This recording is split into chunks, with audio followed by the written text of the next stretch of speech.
Que lo Kentucky. I'm with my nigga right here, man. Greg Hackett. I mean, many nicknames. What? Greg Pesci. Gorgeous Greggy. I mean. So what's good, bro? Like, tell us a little bit about yourself, bro. Greg Hackett, Philadelphia, Pennsylvania. 34 years old right now. Yeah. I've been boxing since I was 12 years old. Yeah. I'm now currently 34 years old. Yeah. Had 15, 16 amateur fights, 24 professional fights. I fought from weight classes, the welterweight, all the way up to cruiserweight. Okay. I just got a thing for fighting. Right. So the last 8 years, I turned it into coaching. And, you know, it's been up and it's been down, but I love it, you know. I'm going to just continue on, you know. Right. So, bro, you know, I also am a boxer too, right? Yeah. And that's how we connected. Yeah. So I want to know, like, why do people think that boxing is something, like, so barbaric, but in reality, to us, it's like an art? I mean, the truth be told, it's because everybody can't do it. So if I can't do something, I'm going to judge it, you know? Right. So it's like me. I think people who play with wild animals, I think that shit is weird. Like crazy. Not even weird. I just think it's crazy. Right. I think you playing with your life. But then somebody look at us, we punching on each other. They like, well, y'all crazy. You know, you are beating each other up. The thing is, man, it's so much science that goes into it. The physics that goes into it, you know, it's like you learn this. You're not only learning a craft, you're learning how to defend yourself. You're learning how to discipline yourself. There's so much that go into boxing, you know, even just training, just to be a boxer. I mean, you know, not even if you're going to physically fight, but just training just to be, you know, keep physically, physically fit.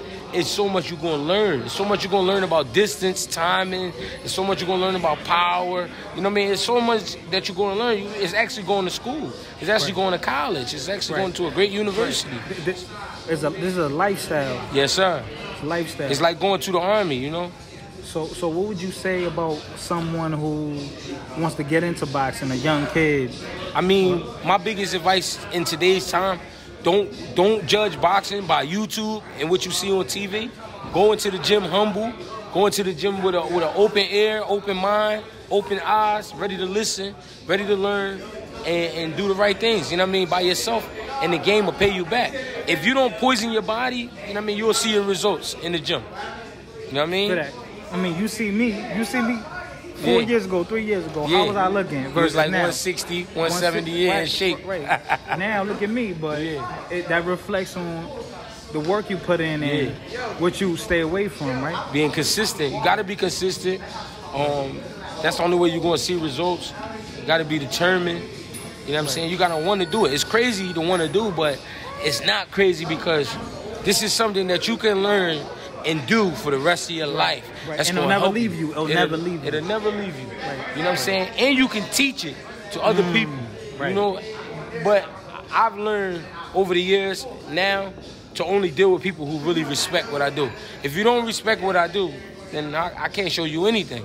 So if you come already with some type of disrespect and you saying, oh, I saw it on YouTube or I saw Floyd, like you don't understand what these people have been through. So to do those things, you know what I mean? You're going to have to come in with an open ear. Just like if I went into art, like learning how to paint, I have to understand that I don't know exactly what I'm doing. Right. Even if I have all the vision in the world, I have to still learn how to put it together. Like when my homeboys, they know that I box, whatever I was, you know, boxing. Yeah.